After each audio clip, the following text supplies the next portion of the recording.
ശബരിമലയിലേക്ക് വൻ തീർത്ഥാടക പ്രവാഹം. മണ്ഡലകാല പൂജയ്ക്ക് നട തുറന്ന ശേഷമുള്ള ഏറ്റവും വലിയ ഭക്തജന തിരക്കിനാണ് സന്നിധാനം ഇന്നലെ സാക്ഷ്യം വഹിച്ചത്.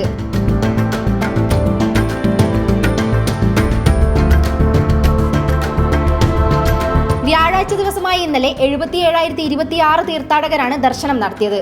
സ്പോട്ട് ബുക്കിംഗിലൂടെ ഏറ്റവും അധികം തീർത്ഥാടകർ ദർശനം നടത്തിയതും ഇന്നലെയായിരുന്നു.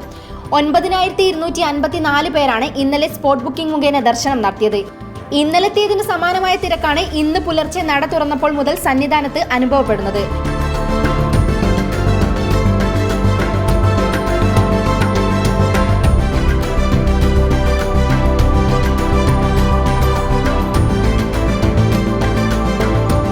ഇന്ന് രാവിലെ 11 മണിവരെ ലഭിച്ച കണക്കനുസരിച്ച് 35,000-ഓളം തീർത്ഥാടകർ ദർശനം നടത്തി.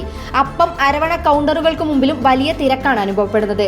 സന്നിധാനത്തെ വലിയ നടപ്പന്തലും നിറഞ്ഞു കവിഞ്ഞ നിലയിലാണ്. നിലവിലെ സ്ഥിതി കണക്കിലെടുത്താൽ ഇന്ന് 80,000-ലധികം തീർത്ഥാടകർ ദർശനത്തിനായി സന്നിധാനത്തേക്ക് എത്തിയേക്കും.